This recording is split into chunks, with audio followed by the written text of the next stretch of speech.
Hello my friends and welcome back to my channel.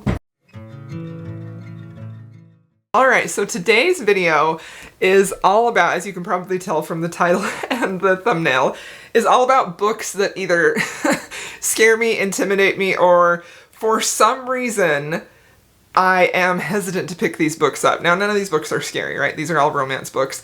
But these are books that I feel like I have had on my TBR, I have planned to read, and then for whatever reason, like, maybe I chicken out at the last minute because either I'm afraid they're not going to live up to the hype, or I'm afraid they're going to emotionally destroy me, or I'm afraid that maybe I'll love them too much, and I don't know, that one's irrational. But honestly, I do that a lot, especially if it's an author that I know I love. Sometimes I hang on to their books because I'm like, I'm gonna save that, which I know is dumb, but I do that. So anyway, okay. A lot of these books I also am surprised that I haven't read. It's not that I haven't wanted to, it's just, again, that I've been like, there's been something that has made me hesitant to read them. So the first book is The Secret by Julie Garwood. I know, I can't believe I haven't read this book yet either. Every single person that I have seen who has talked about this book has absolutely loved it. Now, typically when that happens, I have an opposite reaction, and I don't want that to happen with this book because it's so well loved, and I feel like the hype is so huge with this book that I am a little nervous that I will start reading it. A lot of times I do this, and I don't like that I do this, but I know this is how my brain works. When a book is really hyped and everybody is raving about it, it's almost like a part of my brain that is critical turns on, and I start looking for flaws. And I don't like that I do that, but I acknowledge that that is how my brain works, and I don't want to do this with this book. I just want to get swept away in it. So I have plans to read and vlog this book, but I'm a little hesitant to read it because of the hype. But I feel like I'm gonna love it. But again, it's just one of those that I'm kind of psyching myself out about. It's a Highlander romance. It's a classic historical romance. I'm sure y'all know about it if you read historical romance. Okay, another one is also a historical, and it is Flowers from the Storm. Now, I know a lot of people have read this. This is one of those books in historical romance that I feel like is a classic, and you probably have read it or you need to read it. And this book I have been hesitant to read mostly because I feel like it is so emotional that I'm worried. I mean, I love emotional books. I love books that are gonna wreck me. But I'm a little worried about it. I'm worried about the weight that that's gonna make me feel like I feel like I need to be in the perfect mood to pick it up. And also, it's a very long book. Like, the audiobook I think is something like 16 or 17 hours. But I want to read it so badly, and I have almost picked this up for so many reading vlogs, and then I'm like, no, wait, and I don't know why I do that. So all of these books are books that I want and plan to read. These are just books that have been languishing on my TBR for reasons. So I want to read this. I feel like I'm gonna love it. Like, even Kennedy Ryan herself recommended this book to me personally. Like, she's like, you need to read that, you will love it. And so I'm like, okay. All right, this book, I don't know, I don't think I'm gonna love it, honestly. I actually feel like I'm probably gonna hate it. That's why I haven't read it yet. But I also want to read it because of the history, right? This is literally the first romance novel as we know them today. Kathleen Woodiwiss, The Flame and the Flower, was the very first. It was the book that she wrote when she was reading, you know, adventure novels of her husband's, and she was like, why can't I read a book like that but with a woman in it as the protagonist? And so she wrote this book. And this was one of the first historical romances that I bought when I started getting back into them, and it's one that I really want to read. There is no audiobook for this, and that's largely how I read my books because, one, I just prefer it, and two, I can listen while I work and I don't have a lot of free time to sit and read. But I also know that this has a lot of things I don't think I'm gonna like an alpha hole hero, you know, pretty explicit non-consent in here, which I know is a hallmark of bodice rippers. And yeah, I mostly just want to read this to have it in my books I've read, and I feel like it's almost like a homework assignment. So, but I am scared to read it, for sure. Okay, this next book is actually a book that I have read before, okay? I've read this book.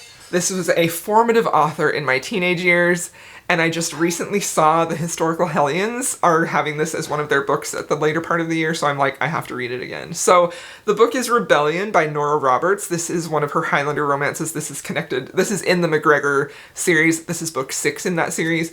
And when I was a teenager, Nora Roberts was the first romance author that I ever read. The first romance book I ever read was Montana Sky. And I spent my teen years and my early 20 years just reading every book of hers I could get my hands on. So I know that I have read this before.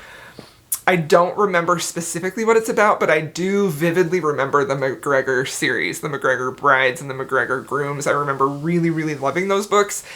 And so I'm really worried to read this because I feel like I hope it holds up to the very sentimental feelings I have about this author and this series specifically. Like, I'm really worried that I'm gonna not like it, that it's like the shine that it is in my mind and my heart from like very young, impressionable Crystal. Like, I'm afraid it's not gonna live up to that. And so I'm really worried about this book, but I also feel like, you know, Nora Roberts is a fantastic author, and like I said, I haven't read her since I was in my early 20s, and I'm 40 now, so I'm a little scared, but also excited. So this is a book that scares me. So another book that kind of scares me is Echoes of Time by Kalia Reed. This is the 3rd book in her series, Surviving Time. I read book 1 and 2, absolutely loved book 1, was a little disappointed with book 2, and then I bought this immediately when it came out, both on ebook and physical, and it has sat there because it's the conclusion to this series. And for whatever reason, this time traveling romance really sunk into my heart, and I love it. And I am so afraid that I'm not gonna like this finale, you know? I feel like a lot of times I do that with series finales. I just sort of put them off. Because, one, I don't really want the series to be over, but also I want it to end in a way that's satisfying to me, so this is a book that I have been putting off and I'm kind of scared of. Okay, another book that kind of scares me is Ensnared by Tiffany Roberts. Now, I am not a huge monster romance fan. It's just not... It's not anything that really, repulses me at all. It's just not something that I feel compelled to pick up. It honestly just pretty much never even occurs to me to pick up a monster romance just because I guess, I know some people get in the mood for that, and that's just not really a reading mood that I have. You know, I typically tend to gravitate towards, obviously, historical romance, paranormal romance, fantasy romance, and contemporary romance, dark romance, things like that. And monster romance is just sort of one that I'm just sort of I feel like it's new enough that I haven't really felt that itch to explore it really a whole lot. But this one is about an alien spider. And that is, you know, I don't really like spiders. However, the way that Jen from the Book Refuge talks about this, and she wants me to read this book, and because she's like, I know this has some things that you love in it. And so I trust her, and I want to read it. I have kind of been waiting, hoping it will get an audiobook, but I don't know that it will. It is on KU, and yeah. So I definitely want to read this, and I will. It's just, I feel like most of my physical reading time is devoted to ARCs that are coming out, advanced reader copies.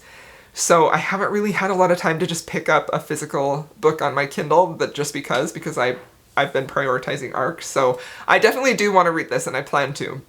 But not gonna lie, I'm a little scared. A little bit.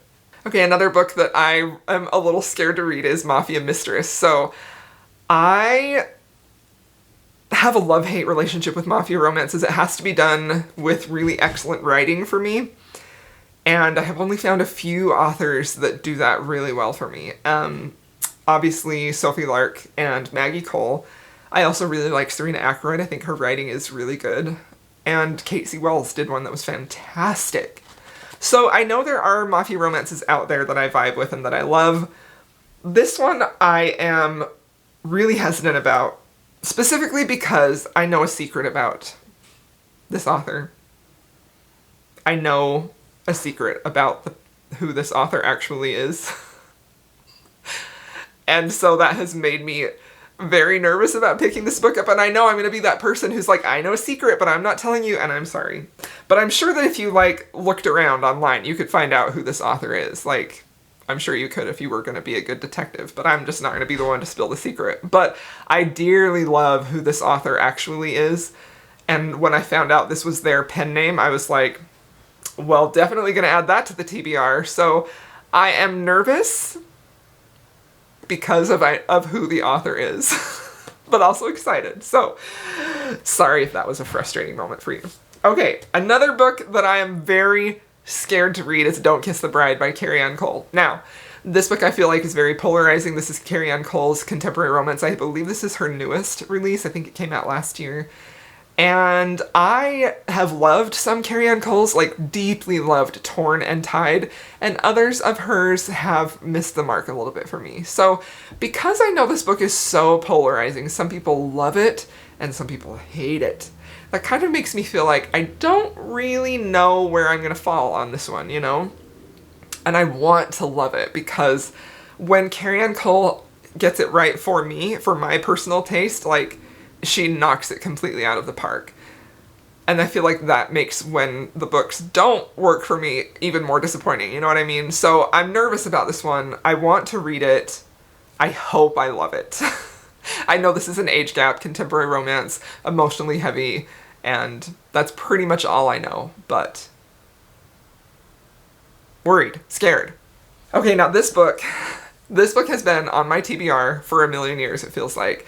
A few years ago, before I joined BookTube, so probably like 3 or 4 years ago, this series was all the rage, this Thorn Chapel series by Sierra Simone. Like, everybody was talking about it. People who didn't even read romance were reading this book on BookTube and Bookstagram. And I was intrigued by what they were saying about it. I believe this is all centered around essentially like, it's taboo, it's a polyamorous relationship, it's emotionally heavy, but Sierra Simone is one of those writers that, like, I die over her words and the emotions she's able to capture. I think she is an absolutely fantastic writer, but she's also an author that I feel a little bit intimidated by, only because, again, this is another example of some of her books that I have read. Like, I've read one full-length book, Priest, and I've read some of her novellas, and I have loved them so much that I feel like worried about picking up another one of her books because I'm like, is it going to compare to how I felt reading the first book from her? So I'm a little worried about that. But I really want to read this. Isn't it such a beautiful cover? Love it. Okay, now this last book has been on my TBR again for a million years, like a lot of these have. And I am also surprised that I haven't read this yet, and it is The Wall of Winnipeg and Me by Mariana Zapata. I really enjoy Mariana Zapata's books. I've only read 2 of hers, and I've given them both 5 stars. I really enjoyed them. I really like how she builds characters and her stories. And I also really love slow burns. Honestly, I do. So I feel like I'm gonna love this one. But the size of it is making me nervous, and also some of the things I've heard, like how she uses a lot of potty humor in there, I'm just sort of like, I don't like how she does that. But I think I'm gonna like this one a lot, and I have the audio. I have no excuses other than just being a little baby and don't want to read it yet, so I'm gonna at some point. Alright, those are the books that I thought of. I think there are 10 books. Those are just 10 books that I have that I am nervous about reading for a variety of reasons. So let me know if you agree with me on any of these, or if there is one book in this list that you want me to for sure prioritize. Like, say, Crystal, there's no reason to be afraid of this. Go ahead and read it. Let me know. I would appreciate that. Thank you so much, my friends, for watching this video. I hope you enjoyed it, and I will see you in my next one.